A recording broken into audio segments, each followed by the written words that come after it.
Quinta-feira, 7 de novembro e o Padocast está no ar.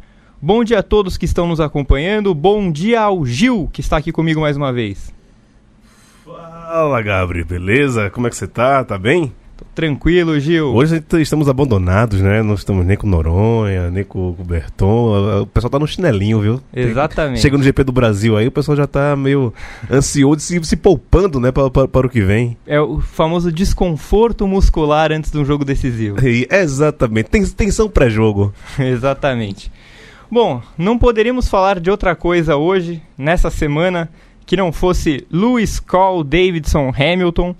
Aos 34 anos, o inglês de Steven Age fechou o hexacampeonato no GP dos Estados Unidos e nada parece capaz de segurá-lo rumo ao posto de maior da história, nos números e fora deles. O tema do programa de hoje, então, é Hamilton, mas nós vamos contar a história do fenômeno a partir de suas vitórias, daquelas que foram mais marcantes para o nosso time de comentaristas. Então, o Gil já está acionando Evelyn Guimarães, que vai começar a contar as corridas favoritas dela do Hamilton, mas antes disso vou passar alguns números só para contextualizar. São 248 largadas, 83 vitórias, ou seja, para a gente escolher vai dar trabalho, 87 poles, 46 voltas mais rápidas, 3.399 pontos, 150 pódios e agora, claro, 6 títulos. Um absurdo, né? Vamos então ouvir as vitórias que os nossos comentaristas separaram. Então eu já adianto que entre uma ligação e outra, eu farei uma breve retrospectiva da temporada, bem breve mesmo, resultados e comparativos, só para a gente entender como que aconteceu esse hexacampeonato e, de novo, tão cedo. Mas antes disso, Evelyn Guimarães. Bom dia, Eve. Bom dia, Gá. Bom dia, Gil. Tudo bem aí com vocês? É diferente, né, o programa desse jeito, mas só pra a gente ficar, não tem não tá no Facebook, não tá ao vivo nem nada disso, mas assim, grande tema, né, e não poderia ser outro, concordo totalmente com você. Esse cara que a gente começa a falar hoje, contar a história dele através das vitórias é muito especial, porque é um cara que tem uma história de vida, uma história de carreira muito diferente na Fórmula 1, talvez única, realmente única, porque é o primeiro negro a correr na Fórmula 1, a ganhar na Fórmula 1, a ser campeão na Fórmula 1, e depois dele não teve mais ninguém, né? Então, assim, é muito único, e eu acho que uma das coisas que mais me chama a atenção na carreira do Hamilton também é que é um cara que desde o primeiro dia que ele entrou, né, desde a estreia, ele é uma estrela da Fórmula 1, né? Ele está sobre os holofotes, ele é o centro das atenções, né? Não é como vários pilotos, por exemplo, o Alonso, que estreou na Minardi, depois foi para a Renault, enfim, ele teve, né, um caminho, ou o Sebastian Vettel também, que começou em equipes médias, para depois brilhar em equipes grandes, né? Que é, na verdade, a trajetória da maioria, né? Mas o Hamilton não, ele já estreou na McLaren, que na época era uma baita equipe, né, uma das principais equipes do grid. Então ele sempre esteve, não só por ser o primeiro negro na Fórmula 1, mas também por já estrear numa equipe tão grande, tendo já esse status quase de estrela, né? E eu começo a minha lista, na verdade, assim, eu vou deixar um pouco mais, apesar de ele ter 83 vitórias, né, tem algumas que também que tem um destaque maior, mas assim, a minha preferida de todas é a primeira vitória, né, no Canadá, porque ele estreia na Fórmula 1 em 2007, tendo como companheiro de equipe na McLaren o Alonso, né, o Fernando Alonso, que vinha já de 2 títulos mundiais, então o Alonso era realmente o cara da Fórmula 1 naquela época. O Schumacher já tinha parado de correr, né, ele parou um ano antes, em 2006, então o Alonso sobe para esse degrau de o grande cara da Fórmula 1, né, e aí o Hamilton estreia na Fórmula 1 na McLaren junto com o Alonso. E os dois começam a travar uma briga incrível, né?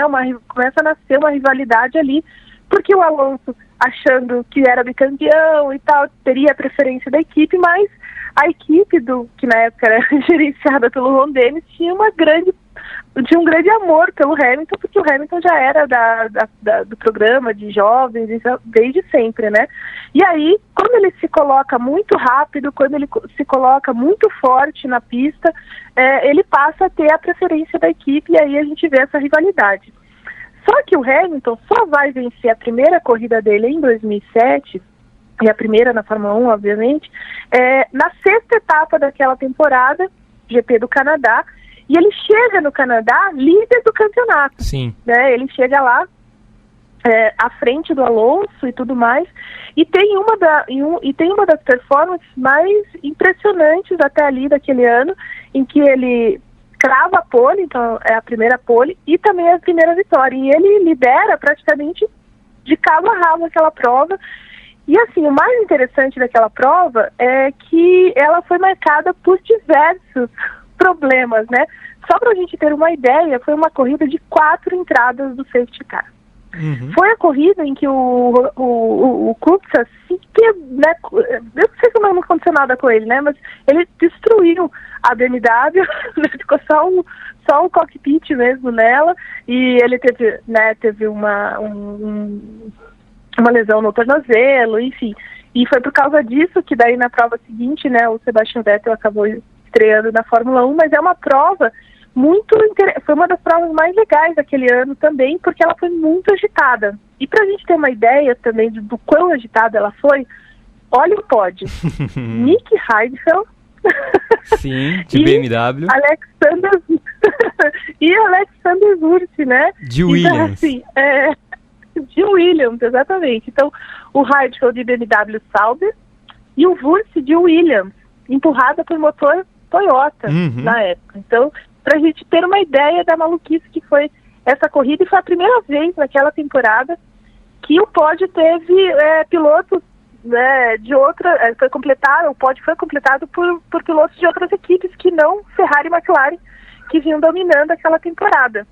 Mas assim, aquele GP teve de tudo, teve marmota que estragou o carro, teve o acidente do Kubica, teve o Felipe Massa punido, teve um monte de situações, o Alonso completamente maluco, saindo da pista mais perdido que não sei o que, ele saiu pelo menos 3 vezes da pista. Sim. Tomou um chega pra lá do Hamilton logo na largada, enfim, foi uma corrida das mais interessantes, mas o Hamilton sobreviveu a tudo isso, né? Ele se colocou forte, largou bem, imprimiu um ritmo forte do começo ao fim da corrida, teve sorte com a parada de box dele, que foi um pouco antes do acidente, e aí ele não precisou parar, enfim. Mas ele tem ele mostra muita categoria mesmo nessa corrida para avaliar, né, para entender tudo o que estava acontecendo e tirar proveito de todos os problemas. E o Alonso tem muitos problemas nessa corrida aí, e ele fica fora do pódio, né? Pois essa corrida eu gosto bastante dela, né, não só porque realmente foi a primeira vitória do Hamilton, e uma vitória muito merecida, porque, como você lembrou, ele já liderava o campeonato e vinha de 4 segundos lugares seguidos, né? Todas as corridas ele tinha ido pro pódio, mas ele foi segundo na Malásia, no Bahrein, na Espanha e em Mônaco. Mas justamente pelas coisas eventuais que aconteceram, as coisas aleatórias, né? Tipo, o Heidfeld fez o único pódio da BMW na temporada. Na verdade não, ele fez na Hungria também, mas foram 2 pódios só para um carro que era bom, mas que não conseguia furar o bloqueio da Ferrari e da McLaren, né? Mas eu acho que o grande símbolo dessa corrida, além da primeira vitória, foram o acidente do Kubica, que foi uma prova muito importante de quão a célula de segurança estava funcionando na Fórmula 1, porque o carro se despedaçou no ar, né? Ele quase bate num trator que está parado, inclusive, tirando o carro do Liuzzi. Sim. Não, ele acabou com o carro. Sim. Então, assim, visualmente, um dos acidentes mais assustadores da história, talvez, né? Porque a nítida impressão é que ele não vai sair andando lá de dentro, né? Exatamente. E o outro ponto é o Wurz no pódio, porque eu sempre lembro do cara com 2,55 m de altura que estava maior do que o Hamilton. É verdade. É verdade. E aí você fica olhando Cara, como é que esse homem entra dentro do carro, né? Exatamente. Não tem muita lógica, assim. E ainda teve uma ultrapassagem do Takuma Sato de Super Aguri em cima do Alonso, né? No final da corrida. Esse negócio eu não lembrava. Eu não lembrava que o Sato tinha marcado 4 pontos com a poderosa Super Aguri. Sim, marcou 4 pontos. E ainda teve Anthony Davidson reclamando que um esquilo tinha batido no carro dele, mas na verdade foi uma marmota. Sim, eu lembro disso. E olha só, esse resultado do Sato garantiu o 9º lugar da Super Aguri na temporada, na frente da também poderosa Spiker. Muito bom. Então, foi uma essa corrida é muito simbólica também dessa temporada, porque essa temporada foi uma das mais legais. A gente lembra muito da temporada de 2008 por conta do final, né? Uhum. Mas essa de 2007 também foi muito dramática em vários sentidos, né? Não só a disputa em si, a rivalidade dentro da McLaren, mas por esses outros detalhes, né? Que vão se juntando. Por exemplo, se o Kubica não tem esse acidente, o Vettel não chega na Fórmula 1 desse ano, né? Sim. Então, aí você tem a Super Aguri terminando na 9ª colocação. São vários pequenos dramas dentro dessa grande história.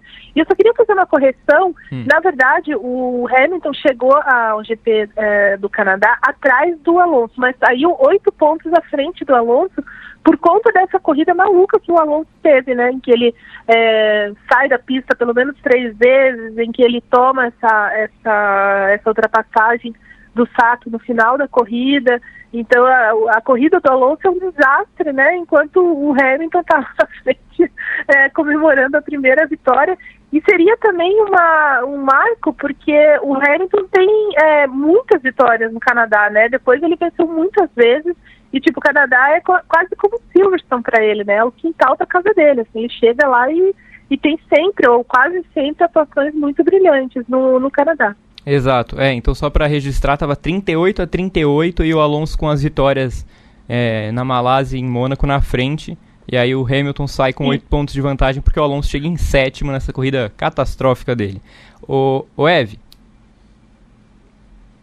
Diga. Manda mais uma pra gente então, para concluir. Tá. A outra, eu tenho várias que eu gosto, principalmente nesses últimos anos, assim, mas eu vou voltar um pouquinho no tempo, porque tem outra. Ih, caiu a Eve aqui. Enquanto a gente tenta restabelecer contato com ela, eu vou começar então rapidamente. Na verdade, eu vou passar aqui a classificação desse GP do Canadá que ela citou, para ver se a gente consegue reconectar com ela enquanto isso. Mas a prova foi vencida por Lewis Hamilton. Deixa eu até abrir aqui os tempos direitinho. O Hamilton já tinha feito a pole, né? Largou com o Alonso em segundo, Heidfeld em terceiro, Raikkonen em quarto, o Massa largou em quinto e o Weber de Red Bull largou em sexto, Rosberg de Williams em sétimo, Kubica em oitavo. O Rubinho largou em 13º com a Honda, que já estava naquela temporada dramática, né? A Honda estava muito mal naquela época, estava sofrendo com as equipes nanicas, inclusive. Mas a corrida foi vencida pelo Hamilton, com 4 segundos de vantagem para o Heidfeld, que aliás a Eve falou do Hamilton sempre andar bem no Canadá. O Heidfeld era um cara que andava muito bem lá também. Tanto que em 2008 ele ganharia a prova, mas a BMW optou por privilegiar Robert Kubica. O Wurz chegou em terceiro, com o Kovalainen em quarto, o Raikkonen em quinto, Sato em sexto com a Super Aguri, Alonso em sétimo e o Ralf Schumacher na oitava posição. A gente não conseguiu ainda voltar com a Eve, então vamos passar para o Fernando Silva, Gil. Beleza? Então enquanto o Gil conecta o Fernandão, vou fazer uma rápida retrospectiva, primeira parte aqui da temporada do Hamilton. O hexacampeonato começou a ser construído na Austrália, né, primeira prova da temporada. Foi uma corrida bem esquisita porque a gente viu um Bottas muito diferente, né? Além dele estar barbudo, era um Bottas xingando no rádio, dizendo que ia calar os haters. Ele ganhou a corrida com o Hamilton em segundo e aí parecia que a gente teria um campeonato de verdade. Mas logo se viu no Bahrein e na China que o Hamilton era muito forte. Inclusive no Bahrein foi uma prova que o Leclerc estava com ela na mão e o motor da Ferrari acabou estourando. O Bottas tem um novo respiro e iguala o campeonato no Azerbaijão, né? Que ele ganha aquela prova também com uma atuação muito segura, o Hamilton em segundo. E aí na Espanha, que foi a última prova, na verdade foi a primeira prova de uma sequência muito forte do Hamilton. O Hamilton ganha a corrida com Bottas em segundo. E até ali o campeonato estava bem equilibrado, mas a partir de Mônaco a coisa começou a desandar para o finlandês e o inglês foi levando quase que a banho-maria o campeonato. Mas isso é papo para daqui a pouco, porque Fernando Silva já está na escuta. Bom dia, Fernandão. Salve, salve! Gabriel Curti, meu querido Gá, salve, salve Rodrigo Berton, salve, salve Gil, todos os amigos e amigas que estão prestigiando, ouvindo nosso glorioso Paddockcast. É sempre uma honra estar aqui com vocês, com toda alegria, com toda satisfação aqui com vocês mais uma vez. Satisfação é nossa, meu bom. Eu queria ouvir de você qual que é a sua vitória preferida de Lewis Hamilton, já dizendo que o GP do Canadá de 2007 já foi citado por Evelyn Guimarães. Maravilha, maravilha. Na verdade, eu anotei duas corridas, inclusive, quando a gente estava batendo papo sobre essa pauta, eu fiz questão de assistir novamente essas duas corridas para refrescar algumas coisas da memória, né? Uma já é bem mais recente, mas outra também remete a 2007, que para mim é um encontro de duas lendas, é muito significativa, muito mais por isso, né? Porque foi a última vez que a Fórmula 1 correu em Indianápolis, foi a primeira vez que o Hamilton correu no Indianápolis, naquele circuito misto.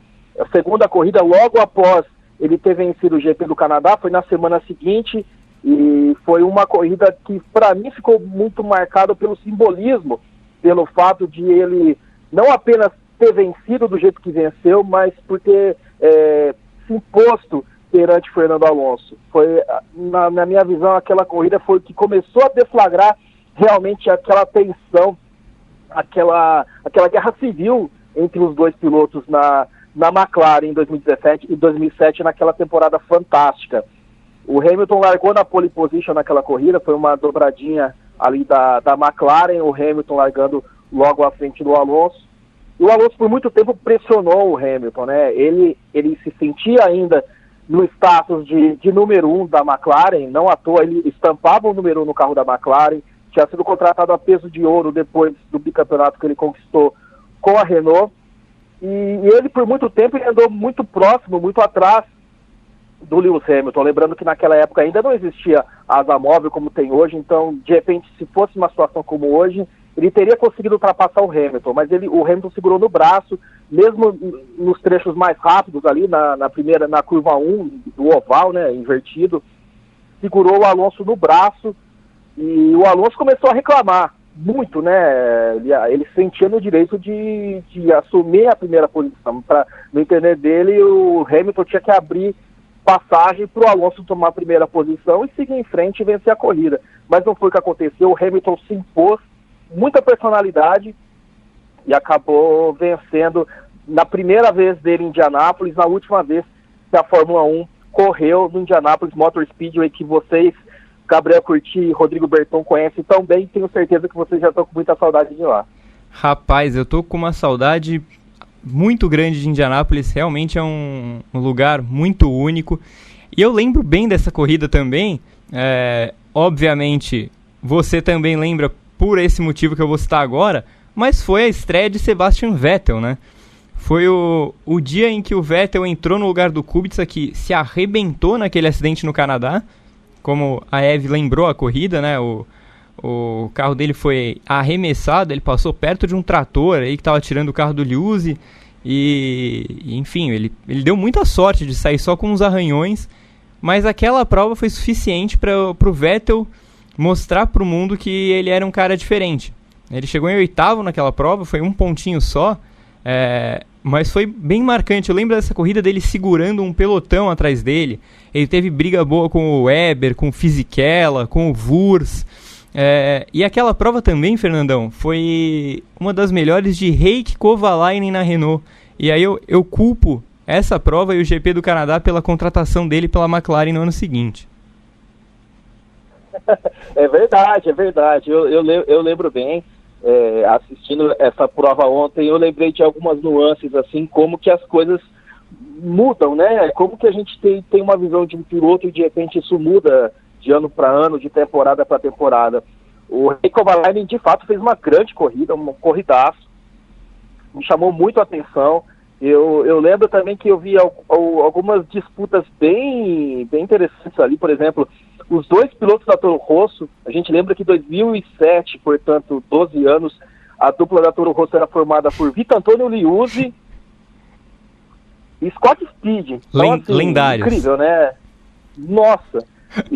Então, assim, me chamou muito a atenção, principalmente também pela estreia do Sebastian Vettel. O Rubens Barrichello, ele se envolveu num acidente ali no comecinho da corrida, na primeira curva ali, com o Ralf Schumacher que corria pela Toyota, e ela abandonou logo no comecinho da prova. O Barrichello corria pela Honda, aquela Honda Planeta, né? Isso. Não era esse o carro, é a decoração. Mas me chamou muito a atenção mesmo, acho que isso foi o que mostrou que o Hamilton pintava ali como um futuro campeão do mundo, pela forma como ele se impôs, e não pipocou para a pressão do Alonso, não. Tanto que foi justamente depois dessa corrida em Indianápolis que o Alonso começou a disparar contra a McLaren, insinuando que o Ron Dennis tinha todo o apoio dele voltado para o Hamilton, e aí que começou a guerra civil, que deflagrou com toda aquela circunstância que foi até uma esfera muito além, que foi aquele escândalo de espionagem e tudo mais, e enfim, que o Alonso acabou revelando. Então foi muito significativo por isso. Me chamou muito a atenção que o Hamilton vinha numa sequência incrível, né? É claro que a McLaren, naquele começo de temporada, tinha o melhor carro, mas com essa vitória dele nos Estados Unidos, ele emplacou nada menos que 7 pódios seguidos nas 7 primeiras corridas dele na Fórmula 1. Então, ele já mostrava que era um futuro campeão do mundo, e aquilo me chamou muito a atenção. De fato, essa corrida do Hamilton foi espetacular mesmo, e a sequência de 9 pódios que ele tem desde a estreia dele é uma coisa simplesmente surreal. Ô, Fernandão, manda pra gente a sua segunda corrida. Cara, essa segunda corrida ela ainda está na nossa retina, a gente lembra muito bem, mas eu precisei assistir de novo para lembrar alguns detalhes, e é o GP da Alemanha do ano passado. Aquela corrida mudou a sorte do campeonato, mudou a sorte do Sebastian Vettel e também do Lewis Hamilton. A gente lembra que no sábado daquela corrida em Hockenheim, o Hamilton ele enfrentou problemas hidráulicos, problemas no câmbio. Ele nem sequer foi pro Q2, ele largou em 14º, na época o Ricardo e o Pierre Gasly na Toro Rosso, o Daniel Ricciardo na Red Bull, eles foram punidos, né, por troca de motor, tudo, eles largaram na última fila, e o Hamilton largou em 14º, e o Vettel largou na pole position. Aquela corrida tinha tudo para ser mais uma vitória do Sebastian Vettel, né, o Vettel que vinha como líder do campeonato, e até que, curiosamente, né, a chuva começou a dar as caras em Hockenheim na volta 44, número 44, o lendário número que o Hamilton estampa no seu carro, né? Só que aí a sorte começou a virar. A chuva veio por um tempo, depois parou. Então, eu lembro que até alguns pilotos eles fizeram a parada para troca de pneus, pista seca, no carro, pista molhada, né? Tem piloto que foi para parar para colocar pneu de chuva extrema. Uhum. E, na verdade, nem chegou a encharcar a pista, nada, né? Garoou em alguns pontos, alguns pilotos apostaram e essa aposta deu errada. O Hamilton evoluiu muito ao longo da corrida, e isso não era nenhum espanto pelo fato de ele ter o segundo, vamos colocar assim, o segundo melhor carro daquele fim de semana. Então foi natural que ele conseguiu evoluir, crescer ao longo da corrida, mas o grande pulo do gato foi quando o Sebastian Vettel cometeu aquele erro ali na entrada do estádio, e com a pista bastante úmida, quando voltou a chover, e aí ele se desesperou, e aí o Hamilton, com a estratégia que ele teve, com muita sorte de campeão, de multicampeão do mundo, ele assumiu a liderança, e aí foi que o jogo virou definitivamente no campeonato, porque com a vitória dele em Hockenheim, ele virou um jogo que era muito favorável ao Sebastian Vettel, e aí com esse triunfo mudou toda a sorte do campeonato, como falei, e aí o Hamilton arrancou de vez para o pentacampeonato, e o Vettel acabou, né? Psicologicamente ele acabou, e mentalmente ele morreu naquela corrida, e demorou muito tempo para ele sair, tirar esse trauma, né? Ele perder esse trauma que foi essa grande derrota em casa, no meio ali de todo mundo ali na Alemanha. É impressionante mesmo essa corrida. Assim, primeiro que você bate o olho e vê um cara sair de 14º para vencer, já é surreal em qualquer circunstância que a corrida tenha acontecido. Mas realmente o jeito que foi essa vitória, e mais do que isso, né? Como você falou, o jeito que o Vettel perdeu essa vitória em casa, na frente de todo mundo, com a chance de, digamos que, putz, cara, era meio que rumar pro título, assim. Se ele ganha aquela corrida, ele ia ter uma força muito grande para ir pro campeonato, e o Hamilton tinha grande chance de chegar, sei lá, em 5º, 6º, numa corrida normal, largando em 14º, com um carro que não era o melhor do final de semana. Então eu acho que o jeito que aconteceu tudo foi, pelo menos na minha opinião, foi a corrida mais determinante para um dos títulos do Hamilton. Concordo. Exatamente. Aquilo foi fundamental, né? Porque aquilo deu a injeção de ânimo que o Hamilton precisava ter para emplacar uma grande sequência. Tanto que assim foi, e não apenas depois do GP da Alemanha, mas por todo o segundo semestre. E o que a gente viu foi o Sebastian Vettel muito combalido, né? Tanto que demorou, depois daquela corrida, ele venceu de novo em Spa, foi um princípio de reação, mas depois daquilo ele não ganhou mais, ele só voltou a vencer em Singapura nesse ano, quer dizer, 13 meses depois. Uhum. Então, assim, a gente vê que tudo aquilo que aconteceu mexeu muito com o Sebastian Vettel, né?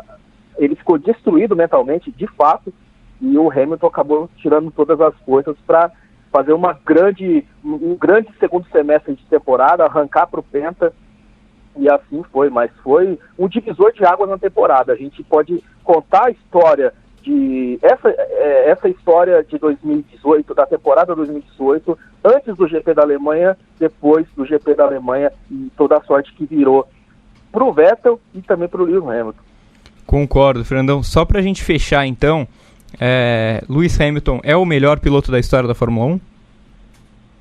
Para mim eu não tenho dúvidas de que ele é o melhor da história, o maior da história, pelo que ele representa, não apenas dentro das pistas, mas também fora das pistas, pela sua história, como ele chegou à Fórmula 1, como ele se impôs na Fórmula 1 perante pilotos de grande nível. Se a gente lembrar de como ele estreou, a gente falou aqui de como ele se impôs perante Fernando Alonso, que era à época o piloto que era apontado como aquele que quebraria, talvez poderia quebrar os recordes do Schumacher, né?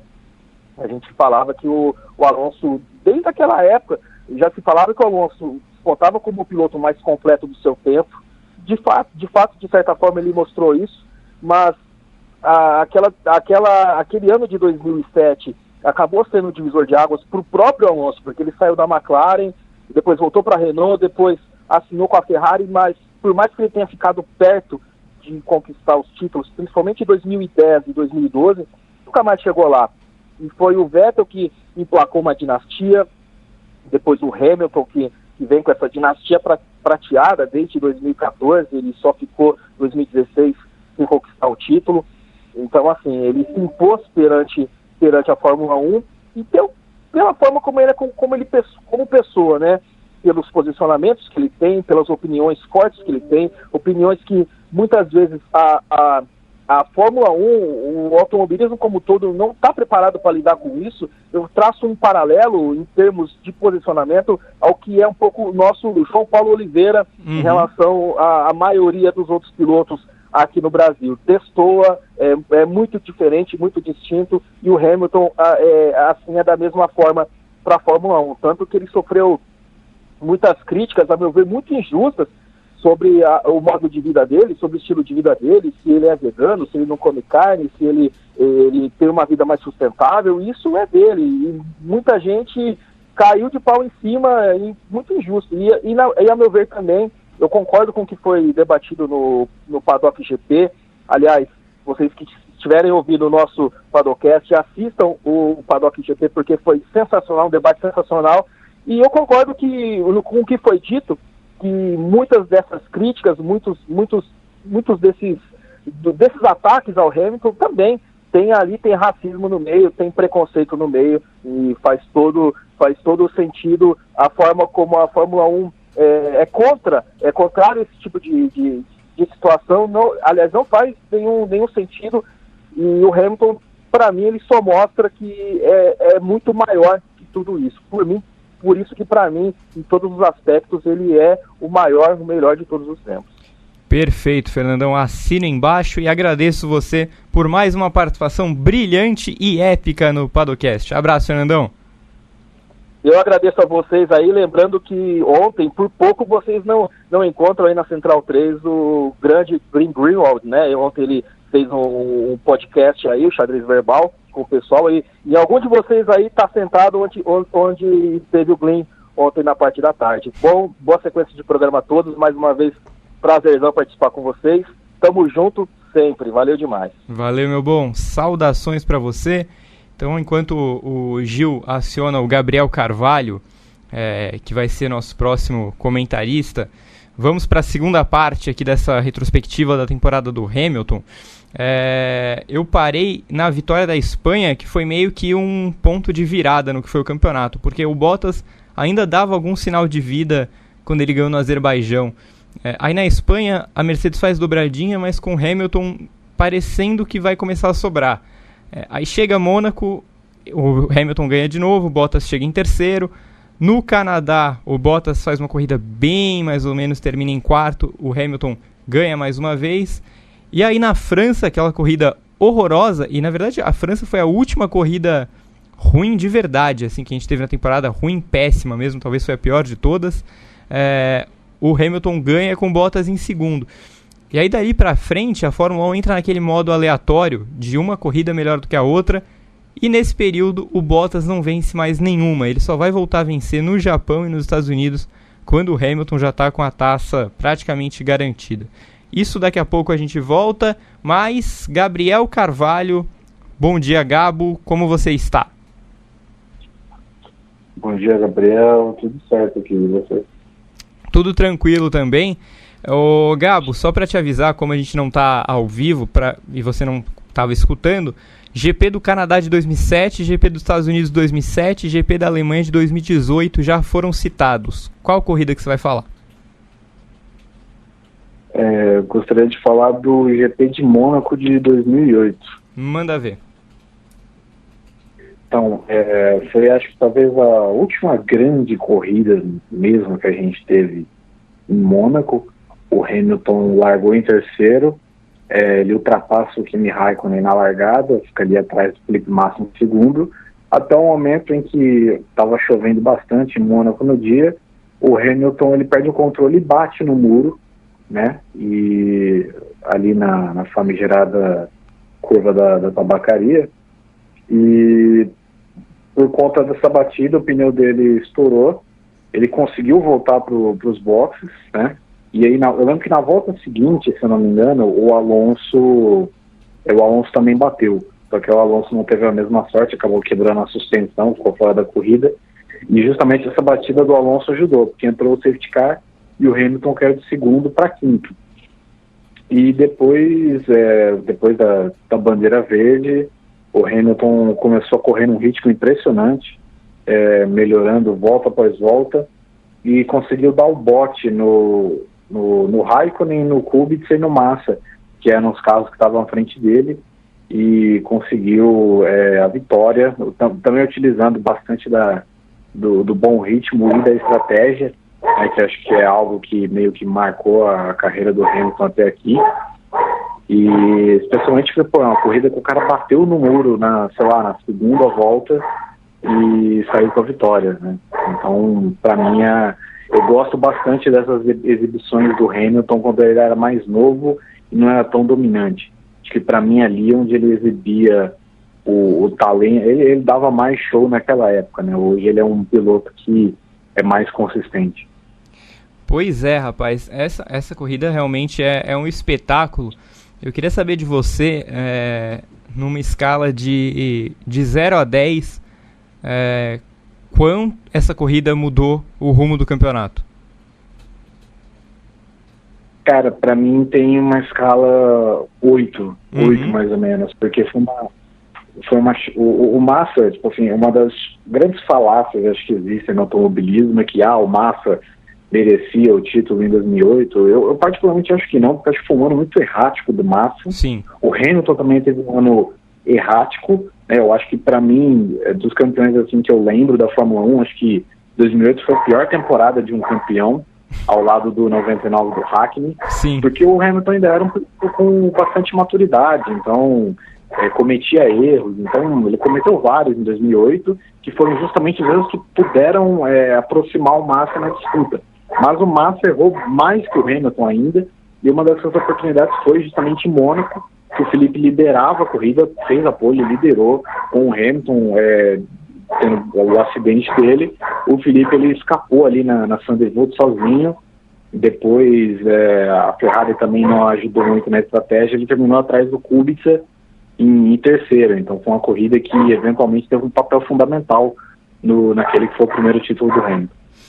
Sim, concordo plenamente com você. Ô Gabo, como o nosso tempo está meio justo aqui, eu queria saber de você, para você, o Hamilton já é o melhor da história? Ele já é o maior da história ou ainda falta alguma coisa?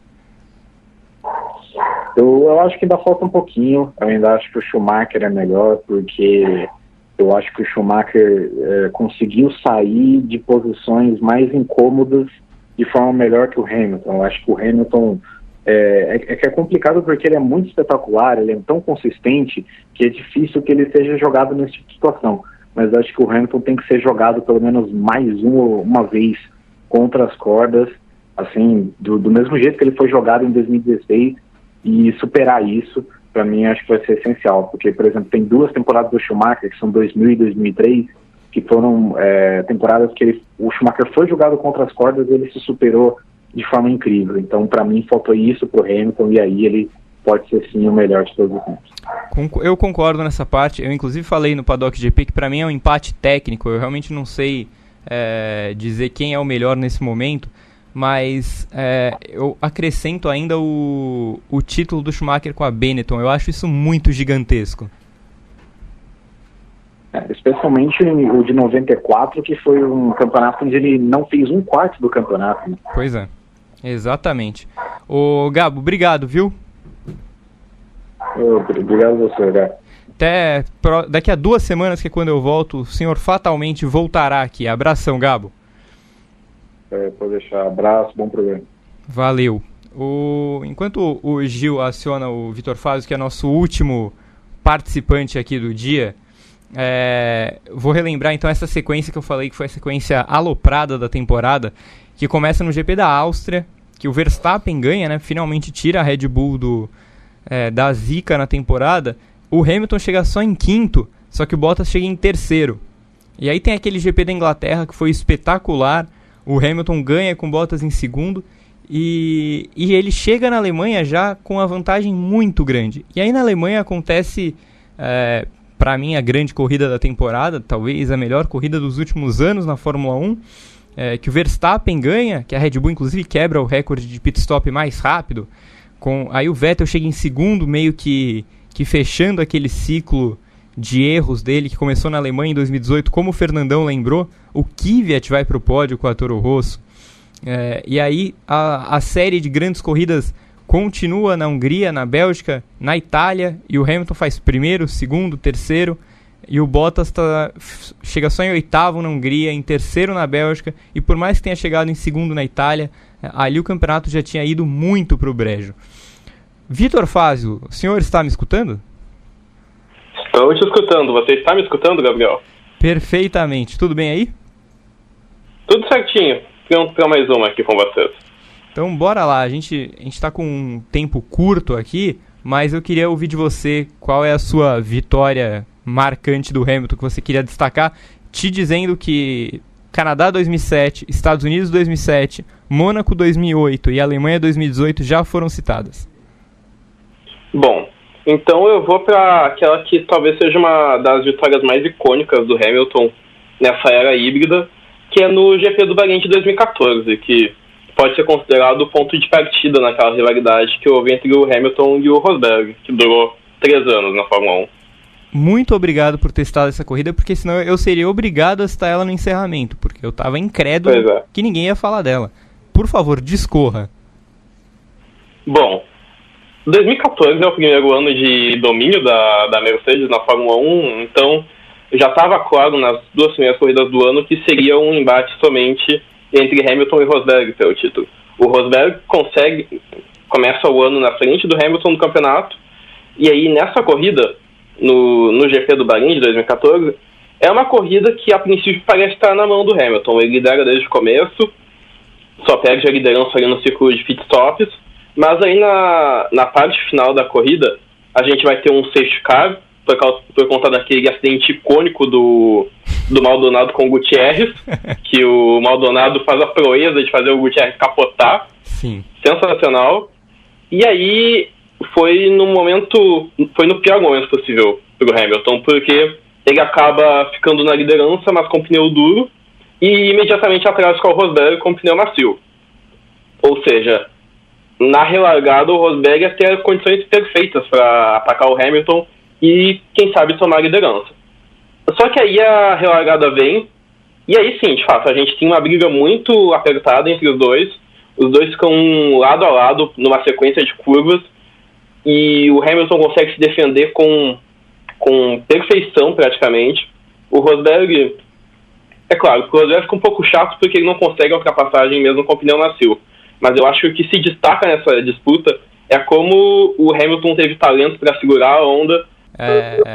Mas assim, essa corrida no Bahrein é espetacular mesmo, porque o Hamilton estava em condições muito adversas, e eu também acho que essa pra mim é a minha vitória favorita do Hamilton. O jeito que ele conseguiu se defender do Rosberg foi simplesmente espetacular. Eu só queria destacar também que foi uma corrida muito marcante, porque a gente teve 2 casos de 2 equipes brigando na ponta, porque o Hülkenberg e o Pérez estavam um pouco atrás das Mercedes e brigando muito forte, até que o Ricciardo acaba dando bote no Hülkenberg e ainda termina na frente dele, e o Pérez vai pro pódio com a Force India. Mas foi uma corrida sensacional. Então, só pra gente fechar aqui o programa,